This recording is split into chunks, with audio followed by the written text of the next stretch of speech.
David-Seth Kirshner, and all the great people who are working to ensure that we're 10,000 strong.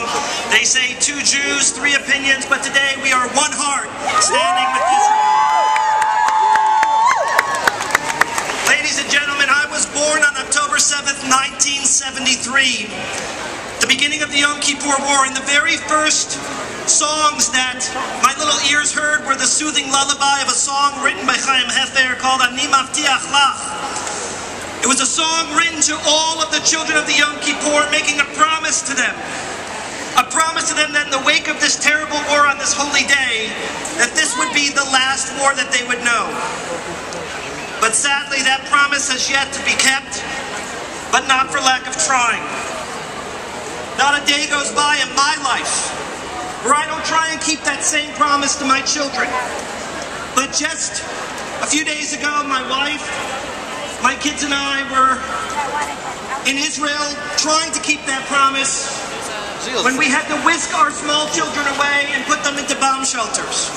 Whether we were eating ice cream on a Jerusalem street or in an amusement park in Tel Aviv, the sirens went off and we had to grab them and shelter them and shield them.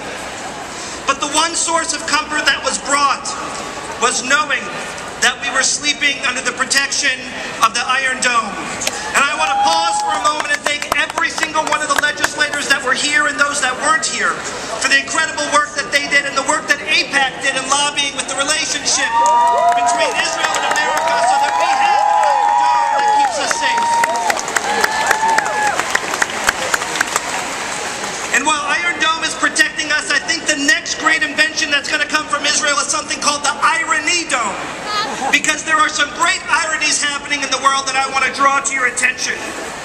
Israel is protecting its civilians from missiles from Hamas, while Hamas is using their civilians to protect them from attack. Israeli generals and colonels are the very first leading into battle, and they're yelling to all their troops behind them, Acharai, follow me! And sadly, these generals and colonels are some of the very first that are wounded and even killed. And meanwhile, speaking of ironies, the leaders of Hamas are sitting in 5-star hotels, eating delicious meals while barking orders to civilians to serve as shields.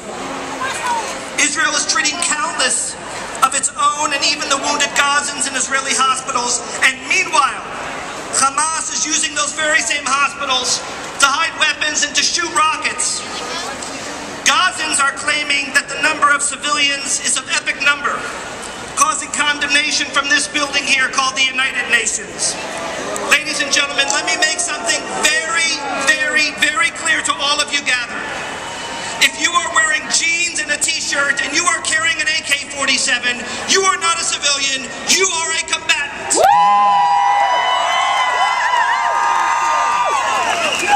When you welcome Hamas into your living room and allow them to launch rockets next to your sofa, you are not a civilian, you are a combatant.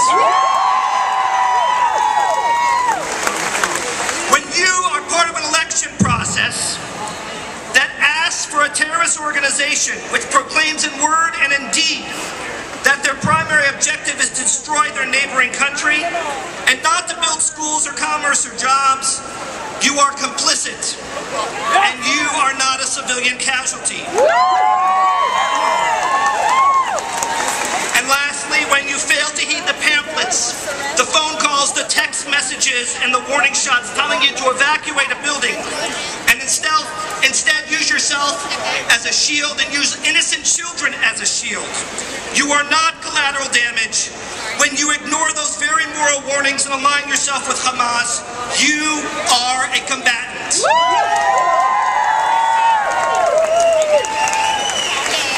Obviously, warfare is ugly and it is bloody.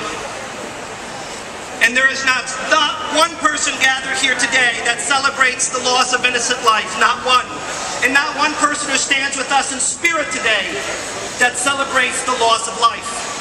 When in Israel, I attended the funeral of the 3 boys that were kidnapped and murdered, and I sent condolences and offered love on behalf of our community to the family of Mohammed Kadir, who was ruthlessly killed. Enough children have died innocently. Enough bloodshed. Enough.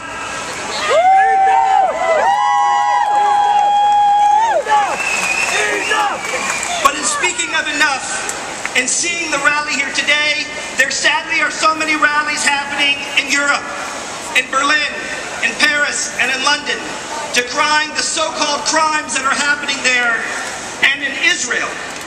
But meanwhile, not one foot has stomped and marched for the 1,700 people that died just this week and 200,000 together in Syria.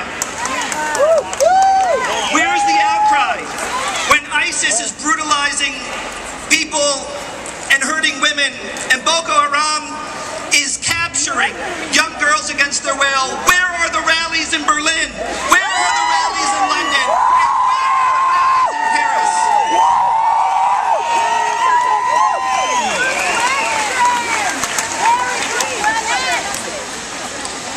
Gazans, Hamasniks, they're all trying to garner support for holding Israel liable for war crimes in an international court, which is a preposterous claim.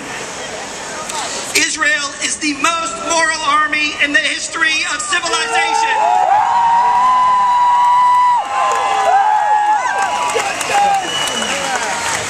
They make these claims while having the very chutzpah to ferry their leaders in ambulances and to hide behind stockpiles of weapons in United Nations buildings. Thank you so much, everybody. Hamas has decried this terrible and harmful blockade, asking for freedom even though we gave them freedom 9 years ago. Yet somehow or another, Hamas was able to receive enough concrete to build more than 35 terror tunnels and enough weaponry from Iran and Qatar and others to amass more than 10,000 rockets that rain aimlessly on innocent women, children, and the elderly. This concrete didn't go to building kindergartens or hospitals or commerce. Would that have gone to food or diapers or tools for building homes? Imagine what we could be celebrating today as opposed for praying for the reality. And lastly, in this list of ironies, just a few hours ago, Israel paused again for the 5th time for a humanitarian ceasefire and allowed Red Cross and Red Crescent workers into Gaza to provide aid as needed. But meanwhile, for 5 years, Gilad Shalit, who was held captive against his will, was not offered one visit from the International Red Cross. What a shameful double standard.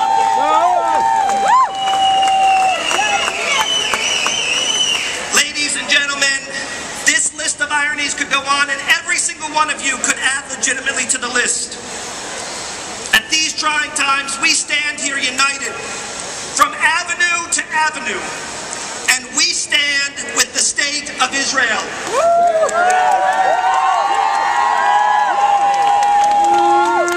We are not Reform and we are not Orthodox. We are not Christian and we are not Muslim. We are not Democrat and we are not Republican. We are all part of Am Yisrael, the nation of Israel. And I want to ask every one of you that if you stand with Israel and you stand with freedom, wave your flag and stand with us now. If you're a Christian and you love humanity and you love freedom, wave your flag with us now. If you're you love peace, wave your flag and stand with us now. And if you're part of the media and your job is to promote the truth, then do that and share the truth and wave your flag and stand with us now. Stand up and wave your flag, all of you, and let the world know. Let them hear in Jerusalem and Tel Aviv and Sderot,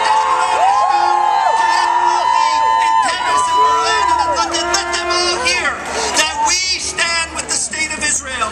Let them know that we can sing that song, Ani Mavtiach Lach, and we can bring that promise to fruition, that it shouldn't be a dream anymore, that the hope is turning to reality.